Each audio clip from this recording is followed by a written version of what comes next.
তুমি হবে সাহারাকারী, তুমি হবে সাহায্যকারী, তুমি হবে মানুষের আশ্রয়ের স্থান। তোমার দ্বারা মানুষ যেন নিরাপদ বোধ করে, এটাই হবে মুসলমানের ছেলেদের পরিচয়।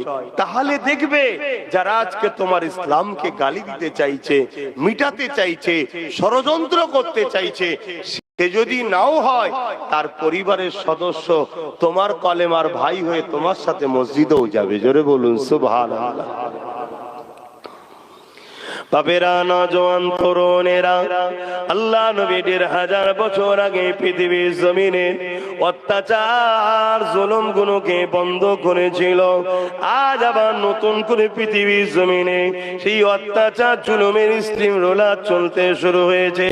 আমার নবী পাক যখন দুনিয়ার জমিনে এসেছিলেন, ওই সময়ের অবস্থাটা এত খারাপ ছিল, মানুষকে হত্যা করে দিত, কোনো রকম বিচার ছিল না, কোনো রকম ভয় ডর ছিল না। নারীগুলোকে জ্যান্ত পুঁতে দেওয়া হতো, কোন রকম তাদের বিরুদ্ধে বিচার হতো না। এক কথায় পৃথিবীর জমিনে একদল মানুষ ছিল যারা ক্ষমতার জোরে মানুষের খোদা প্রভু সেজে গিয়েছিল। আল্লাহ নবী, নূহ নবী, দয়ার নবী একা এসে এই পৃথিবীর জমিনের মানুষকে ইনসাফ শিখিয়েছে, ইনসানিয়া শিখিয়েছে, মানব বন্ধন শিখিয়েছে, প্রেম ভালোবাসা ভাতৃত্ব শিখিয়েছে।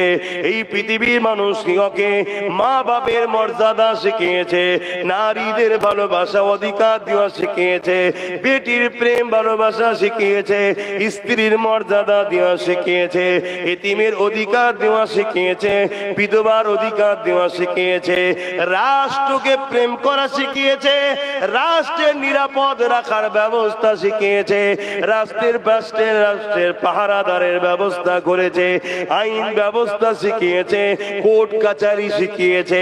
সব কিছু কিন্তু পৃথিবীর মানুষকে আমার নবী নূর নবী দিয়েছে।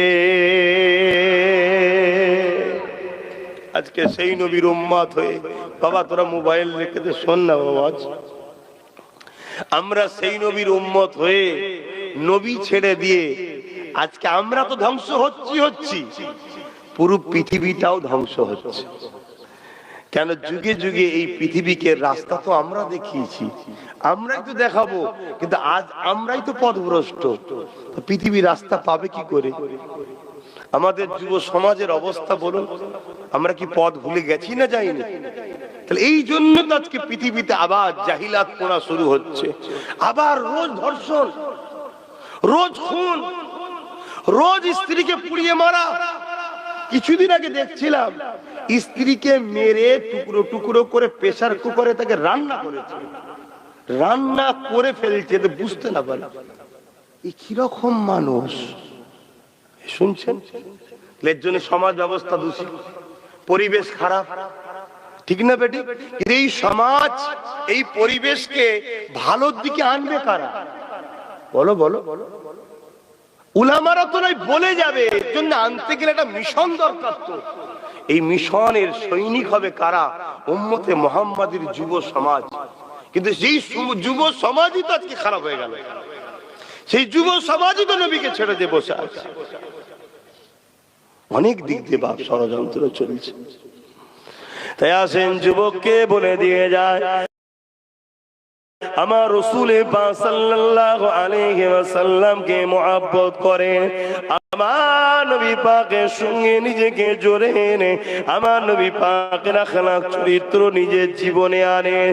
একদিকে আমরা নবী থেকে সরে যাওয়ার জন্য আমরাও ধ্বংস, দুনিয়াও ধ্বংস হতে লেগেছে। আর এই সুযোগে একদল মানবরূপী পশু তারা আবার আমার নবী সম্বন্ধে নোংরা নোংরা কমেন্ট করতে লেগেছে। করছে না, করে না? কেউ দাড়ি রেখে আমার নবীর বিরুদ্ধে বলছে, কেউ টুপি পরে আমার নবীর বিরুদ্ধে বলছে, কেউ মাওলানা সেজে আমার নবীর বিরুদ্ধে বলছে, কেউ মুফতি সেজে আমার নবীর বিরুদ্ধে বুখারী মুসলিম পড়াই দাবি করে নবীর বিরুদ্ধে বলছে, কেউ বলছে আমি মুসার থেকে পড়ে এসেছি নবীর বিরুদ্ধে বলছে, কেউ বলছে আমি মদিনাতে পড়িয়েছি নবীর বিরুদ্ধে বলছে, আবার কেউ প্যান্ট শার্ট পরে নবীর বিরুদ্ধে বলছে। এই কথাগুলোকে নিয়ে এই সমাজের আবার একদল মানবরূপী পশু যারা মুসলিম দাবিদার নয় অমুসলিম দাবিদার, তাদের মধ্যে থেকেও আবার নবীর বিরুদ্ধে বলার সাহস পাচ্ছে না, পাইনি।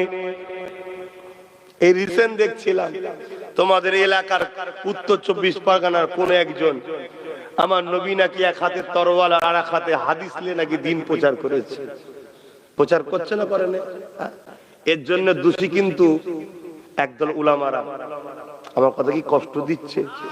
এগুলো সমাজের বুকে একদল উলামারাই কিন্তু এই আমার নবী দ্বীনের ইলম শিখেছে, কিন্তু ইসলামের দুশমনদের অর্থ নিয়ে তারা ইসলাম বিরোধী কর্মকাণ্ড করেছে। নবী এ সম্বন্ধে ভবিষ্যৎবাণী করেছে না করেনি? আল্লাহ নবী বলেছেন যে উলামা দুই ধরনের হবে, খায়রুল উলামা, শাররুল উলামা। বলুন, উলামা কয় ধরনের? দুই ধরনের, খায়রুল উলামা আর শাররুল উলামা। উলামা দুই ধরনের হবে, একটা ভালো উলামা আর একটা খারাপ উলামা। ইলম শিক্ষা করেছে, ইলম নেই যে তা বলবো না, ইলম আছে। এই শুনছেন তো ভাই, বিরাট পণ্ডিত, কিন্তু ডলারের কাছে বিক্রি, পদের কাছে বিক্রি। এটা কি নতুন না? আগেও ছিল, আগেও ছিল। ইমাম হোসেন হুজুরের সময় খেয়াল পড়ছে না? এজিদ বাহিনী ছিল 22,000, 22,000-এর দিকে 3,000 মুফতি ছিল, 3,000 হাফেজে কোরআন ছিল, 7,000 আলেম ছিল। তাহলে বিক্রি হয়েছে না হয়নি? তাহলে আজকে হচ্ছে না হয়নি? হ্যাঁ, তারা দেখবেন আমার নবী সম্বন্ধে ভুলভাল বলে। যেমন তারাই সমাজকে প্রচার করেছিল কি মুহাম্মদ শিক্ষিত নয়, অক্ষর জ্ঞান নেই। প্রচার করছে না করেন? পড়ার জ্ঞান নেই, অক্ষর জ্ঞান নেই। এই বক্তব্যটাকে নিয়ে আজকে দেখুন কিছু মানবরূপী পশু তারা এইসব প্রচার করছে না করেন? তা কার থেকে শিখলো? এই 2 নম্বর উলামার থেকে। কথা কিছু বুঝছেন? আর এইগুলো সবকিছুর পিছনে দোষী কারা? কথা বলুন। ইসলামের যুব সমাজ। তোমাকে দায়িত্ব নিতে হবে যুবক। তুমি যদি বলো আমি কেন দোষী, না তুমি দোষী, তুমি দোষী। তুমি আমার নবীর থেকে সরে গেছো, তুমি আমার আল্লাহর দ্বীন থেকে সরে গেছো। তোমার বসার জায়গা মাচানে নয়, তোমার বসার জায়গা সিনেমা হলে, টিভিতে, গানে, ক্লাবে, ফাংশনে। 2 নম্বর চরিত্রহীন জালিম অত্যাচারী নেতাদের কাছে বসার জায়গা তোমার নয়। তুমি ভুল জায়গায় বসেছো বলেই কিন্তু আজকে জায়গা হচ্ছে।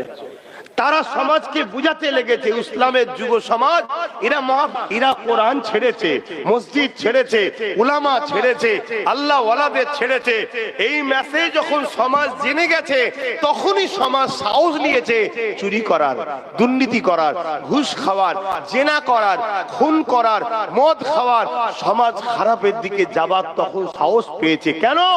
ইসলাম একটা বিপ্লবের নাম। ইসলাম অন্যায়কে সর্বসময় মিটিয়ে দিয়ে ন্যায়কে প্রতিষ্ঠিত করার নাম। জোরে বলুন সুবহানাল্লাহ। আর ইসলামের সৈনিক হলো উম্মতে মুহাম্মাদী যুব সমাজ। এদের কাছে মেসেজ চলে গেছে যে ইসলামের যুব সমাজ, এ সৈনিক এখন ইরাই মদে যায়, এ সৈনিক ইরাই এখন যাত্রায় যায়, এ সৈনিক ইরাই এখন ফাংশনে যায়, এ সৈনিক ইরাই এখন সুদের দোকানে যায়, এ সৈনিক ইরাই এখন লটারি কাটে, এ সৈনিক ইরাই এখন নাচ গানে আছে, এ সৈনিক ইরাই এখন দুনিয়ার 2 নম্বর চরিত্রহীন ইসলাম বিদ্বেষী নেতাদের কাছে থাকে। এরা জেনে গেছে, তাই এরা আমার নবীর উপরে আঘাত দেওয়ার সাহস পাচ্ছে।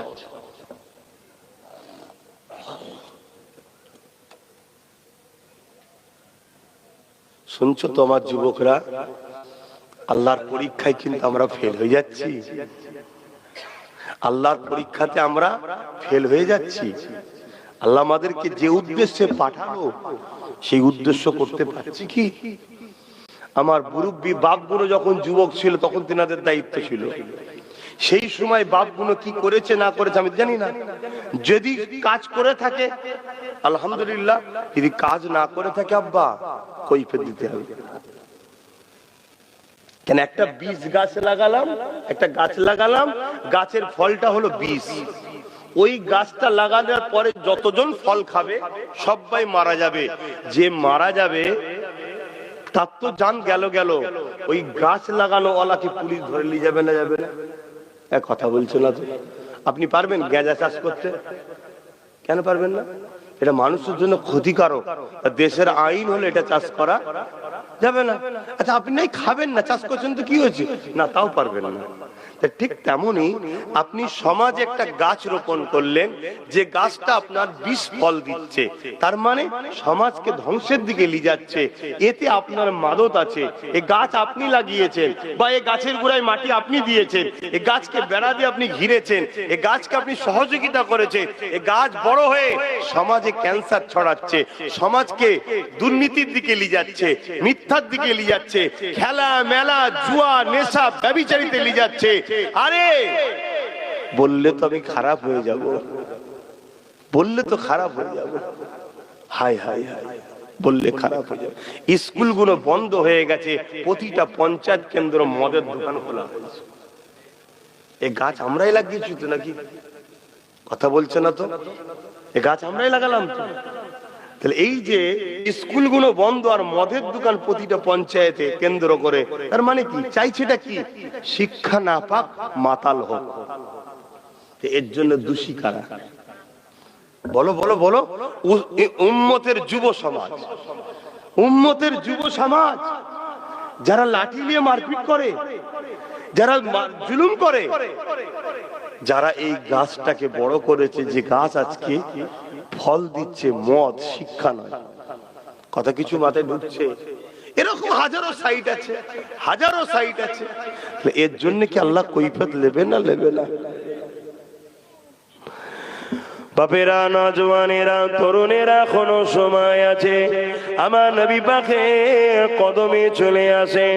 যদি দুনিয়ার জমিনও কল্যাণ চান, আখিরাতও নাজাত চান, আমার নবী পাকের কদমে আসেন। আমার নবী পাককে পেয়ার গণেন, ভালোবাসেন।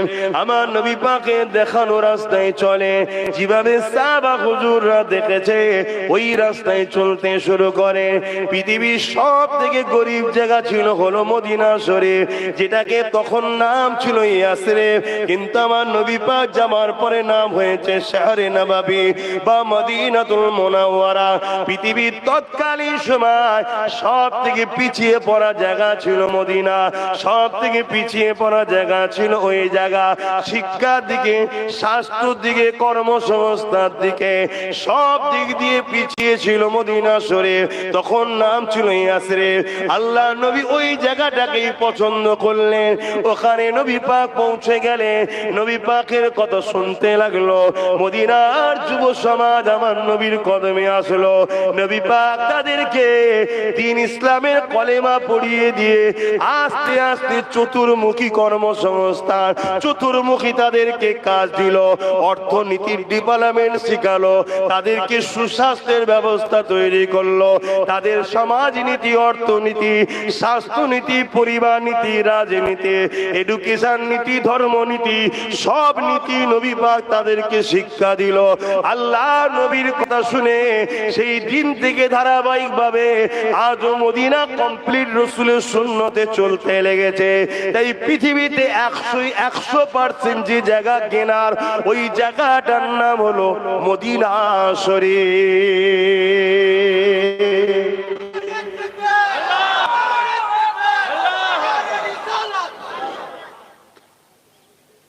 হ্যাঁ, কিছু জায়গা আছে বোঝাবার জন্য বলছি। 100 বিঘে জায়গা ধরুন, 10 বিঘে বিশাল উন্নতি, বাকি 90 বিঘে গরিব। কিন্তু মদিনার পুরো চতুর্থটা, পুরো মদিনা শরীফ আজও 100% নবীর সুন্নাতে তারা চলে। শুনছেন? তাই পৃথিবীর প্রত্যেকটা দিক দিয়ে কেউ টাকাতে বড় হতে পারে, কিন্তু সেখানকার মানুষের চরিত্র ঠিক নেই। যেমন আজ আমেরিকা টাকাতে বড় হতে পারে, তারা তাদের বেটিদের নিরাপদ দিতে পারছে না। পাচ্ছে? খবর টবর রাখেন তো নাকি? আমেরিকার বেটিদের পেটে বাচ্চা বাপের চলে আসছে। খারাপ নেবেন না, যেটা বাস্তব সেটা বলছি। মেয়ের পেটে বাচ্চা কার সে বলতে পারছে না, জেদাজিদিতে আমার বাপের। তাহলে কতটা চরিত্রহীন। আমি সর্বদিক দিয়ে বলছি, শুধু টাকা থাকলে তো হয় না, শুধু গাড়ি বাড়ি থাকলে তো হয় না। আমেরিকায় গাড়ি বাড়ি টাকা থাকতে পারে, কিন্তু সংসারকে বাঁচাতে পারছে না, ডিভোর্স হচ্ছে। কথা বুঝছেন তো নাকি? আর আমার মদিনা শরীফ গাড়ি বাড়ি টাকা পয়সাও যেমন আছে, ধর্ম নীতি, সমাজ নীতি, স্বাস্থ্য নীতি, এডুকেশন নীতি, সংসার নীতি, প্রতিবেশী নীতি, সব নীতিতে তারা 100% সাকসেসফুল। কেন? আমার নবীর নকশা কদমে আজও তারা চলছে। জোরে বলুন সুবহানাল্লাহ। অসুবিধা হচ্ছে নাকি আমার আলোচনায়? আমার যুব সমাজকে দাওয়াত দিচ্ছি, আসো আমার নবীর কদমে। আমার নবীকে তুমি মডেল বানাও, আমার নবীকে ফলো করো। আমার নবী তোমার জন্য উসওয়াতুন হাসানা, অন্য কেউ নয়। আমি তো শুধুমাত্র সেই নবীর মেসেজ তোমায় দিতে এসেছি, আমিও তোমার মডেল নয়। তোমার মডেল দ্বিতীয় কেউ নয়, তোমার মডেল হলো মুহাম্মদ সাল্লাল্লাহু আলাইহি ওয়াসাল্লাম। সকলে বলো সাল্লাল্লাহু আলাইহি ওয়াসাল্লাম। সেই নবীকে ফলো করো। আজ আমাদের যুব সমাজের মাইন্ড এসে গেছে, জলসায় যাব, জলসায় বসতে চাই না, দূর থেকে শোনে। এই মাইন্ডটা তৈরি হলো কেন? অথচ এই মাহফিলে বসলে তোমার নবী বলেছে আল্লাহ খুশি হয়। জোরে বলুন সুবহানাল্লাহ। তুমি যদি নবীর হও, তোমার তো মাইন্ডে থাকা দরকার যে আমি যাচ্ছি, কিছু সময় বসবো, যদি ব্যস্ত থাকি সোজা চলে আসবো, ফালতু ঘুরবো না, বাজারে যাব না, দোকানে যাব না। তারপরে এখন জলসাগুলোকে কেন্দ্র করে বিজনেস হচ্ছে, বিজনেস মেলা, মেলা হচ্ছে, লাগোদ্দুন্না, আরো কি কমনে সব মনোহারী দোকান, লাইটিং, ছেলে মেয়ে একসাথে হই হই হচ্ছে। এটা কি ধর্ম হচ্ছে? আপনারা বলুন, এটা কি ধর্ম হচ্ছে? আমি কি বেশি জ্ঞান দিয়ে ফেলছি নাকি? আমার বাপেরা কি? এটা ক্ষতি হচ্ছে। একটা জিনিস মনে রাখবেন, আমি করতে পারিনি, তবুও বাপের কাছে যদি বলি বাবা পারিনি, মাফ করবেন। কিন্তু আপনি বাপের মেহনতকে, কষ্ট জিনিসকে আপনি ধ্বংস করছেন, বাপ মাফ করবে? আব্বারা মাফ করবেন? তাহলে আমার রসুলের দিনকে আমরা ঠিকভাবে মানতে পারছি না, তবুও চেষ্টা করছি। চলো, বান্দা তো চেষ্টা করেছে, কিন্তু উপরন্তু আমরা মানা তো দূরের কথা, ক্ষতি করতে আবার লেগে গেছি, ক্ষতি করতে লেগে গেছি। আমার নওজওয়ানেরা এখনো সময় আছে, একটাই মেসেজ দিয়ে যাব, আমার নবী পাককে অনুসরণ করে। কেননা পৃথিবীর চতুর্দিকে কান পাতেন, আপনার পিছনে বিশাল বিশাল শক্তি তৈরি হচ্ছে, তাদের লক্ষ্য হলো একটা, ইসলামকে মিটাও, ইসলামের অনুসারী গুলোকে মেরে দাও। কথাটা কি মিথ্যা বলা হলো?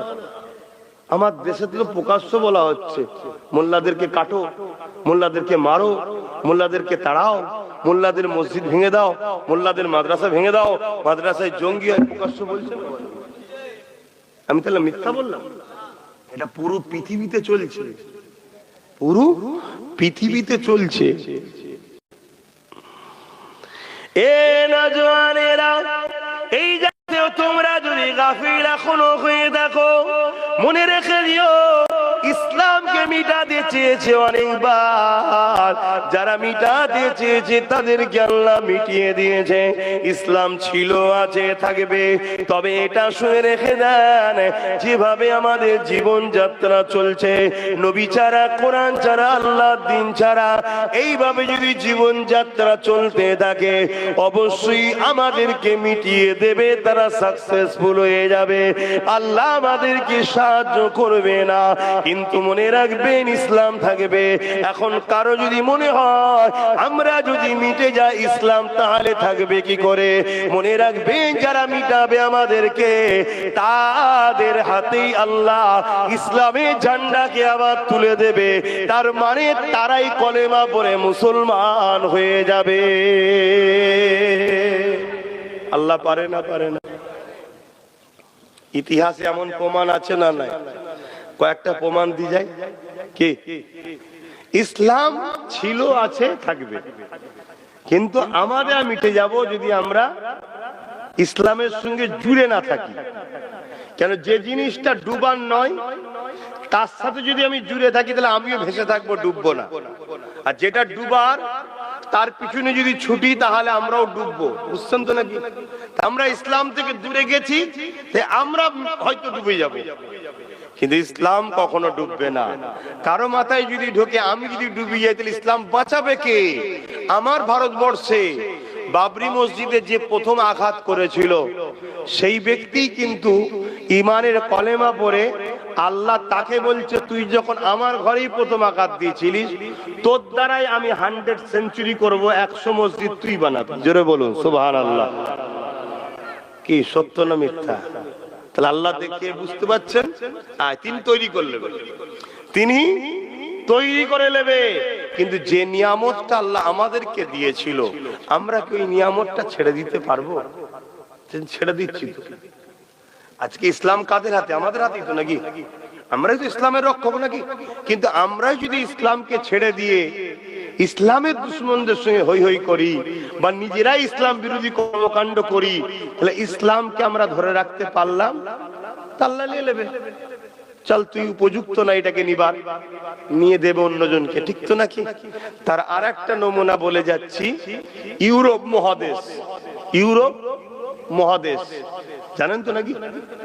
ইউরোপ মহাদেশ, পশ্চিমা দুনিয়া, যারা পৃথিবীর সব থেকে উন্নত আজকের দিনে, সর্বদিক দিয়ে যারা তারাক্কি করেছে, সায়েন্সে বলুন, বিজ্ঞানে বলুন, টেকনোলজিতে বলুন, সর্বদিক দিয়ে যারা উন্নতি করছে, সেই ইউরোপ দুনিয়া, তাদের সমীক্ষা হলো আগামী 40-45 মধ্যে পুরো ইউরোপ দুনিয়া ইসলামিক কান্ট্রি হয়ে যাবে। জোরে বলুন সুবহানাল্লাহ।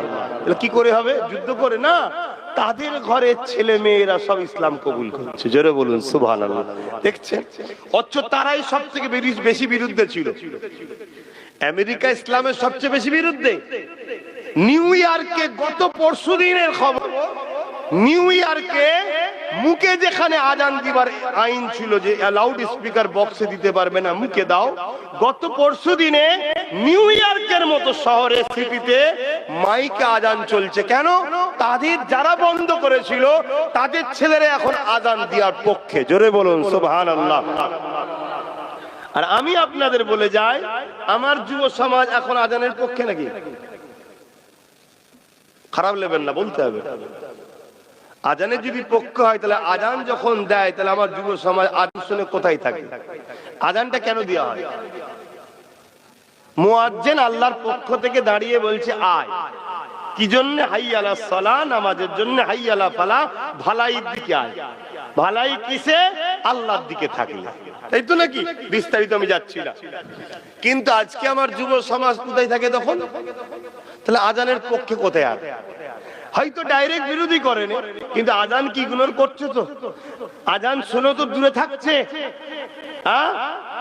তাহলে মনে রাখবেন, এই সুযোগটা নিয়ে কিন্তু খুব শিগগিরই আমার দেশে তো শুনতে পাবেন।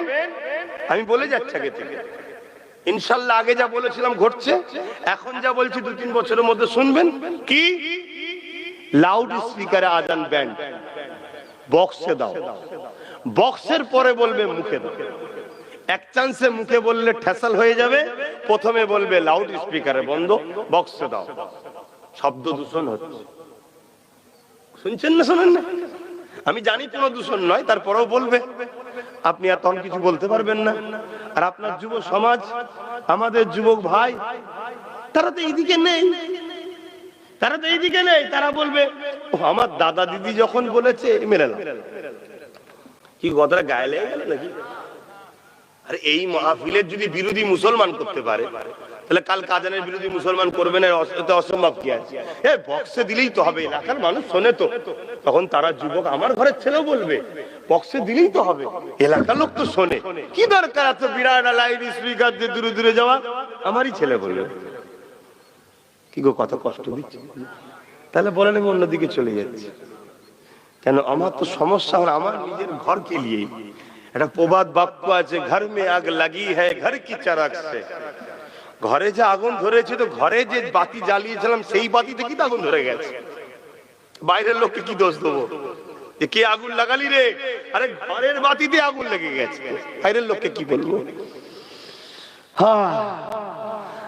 তাহলে এইভাবে ঠিক। কিন্তু ইউরোপ দুনিয়া তো আজান বন্ধ হয়ে গিয়েছিল, কিন্তু আজকে তাদের যুব সমাজ আবার পরিবর্তন হচ্ছে। আজকেও যারা আজান বন্ধ করবে, তাদের ঘরের ছেলে ইনশাআল্লাহ একদিন আজানের পক্ষে দাঁড়িয়ে ইমানের কলেমা পড়ে আজান দেবে। এটা তৈরি করবেন কে? আল্লাহ।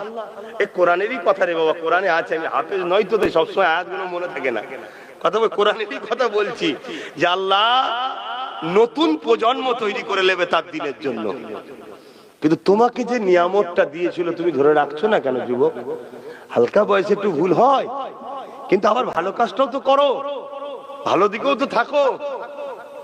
তো যাক, আমি যেটা বুঝাতে চাইছি, তাহলে দুটো প্রমাণ দিলাম, আর প্রমাণ নেবেন?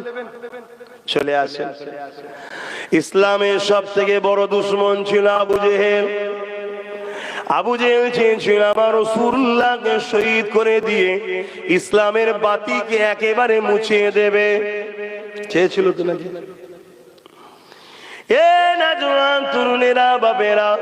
কিন্তু একদিন আমার রাসূলুল্লাহ একটা কাজেতে রাস্তা দিয়ে যেতে লেগেছে, অপর দিক থেকে ইকরামা আবু জেহেলেরই ছেলে অন্য দিক দিয়ে আসতে লেগেছে। আমার নবী পাককে দেখার সাথে সাথে ইকরামা দেরি না করে ছুটে এসে আমার নবী পাককে জড়িয়ে ধরে ফেলেছে। যেমন আমরা ঈদ বকরা ঈদে বুকে বুকে জড়িয়ে ধরি ভাই ভাইকে, ইকরামা পাড়ার দিক দিয়ে সম্পর্কে আমার রাসূলুল্লাহর ভাই হয়। আমি জানি নবীকে ভাই বলে ডাকা শরীয়তে নিষেধ, পাড়ার সম্পর্ক দিক দিয়ে বুঝাতে চাইছি। কিন্তু ইকরামা তখন কলেমা পড়েনি, হুজুরকে দেখে দিবানা হয়ে গেছে। আর আবু জেহেলের আইন কি? মুহাম্মদ রাসূলের কাছে যে যাবে তাকে মৃত্যুদণ্ড দেওয়া হবে। এই আইন কে করেছে? আবু জেহেল। আর রাসূলুল্লাহকে যে জড়িয়ে ধরছে কে? আবু জেহেলেরই ছেলে। আল্লাহ কি না পারে সেটা দেখুন। বাবেরা, নওজোয়ান তরুণেরা, আবু জেহেলের ছেলে ইকরামা যখন আমার রাসূলুল্লাহকে জড়িয়ে ধরলেন, এই খবরটা আবু জেহেলের কানে পৌঁছে গেল। এ আমাদের সরদার, এ আমাদের লিডার, এ আমাদের নেতা, আপনি আইন করেছেন মুহাম্মদ রাসূলের কাছে যে যাবে তাকে মৃত্যুদণ্ড দেওয়া হবে। এই আইনটা সবার জন্য সমান না কিছু মানুষের জন্য এই আইনটা হবে? আবু জেহেল বলল, না, আইন সবার জন্য সমান। যে আমার কথা মানবে না, মুহাম্মদ রাসূলের কাছে যাবে, তাকে মৃত্যুদণ্ড দেওয়া হবে। এখানে আরো একটা কথা আপনাদের ধরিয়ে দিই, সেদিনের জালিমদের জবানে কিন্তু তারা পাক্কা ছিল। আজকের জালিমদের থেকে সেদিনের জালিমগুলো তুলনামূলক জবানে পাকা ছিল। আজকের জালিমরা দেখবেন শুধু আইন দুশ্মনের জন্য প্রয়োগ করে। দুশ্মন মানে যে তার নয়, তার নজরে দুশ্মন, সে ভালো লোক হলেও দুশ্মন। আর নিজের লোক হলে আইন প্রয়োগ হয়। শুনছেন তো নাকি? প্রয়োগ হয় না। আচ্ছা, আজানটা হয়ে যাক। জামাত কটা? 4:05। আচ্ছা, তার আগেই দোয়া করে দিন।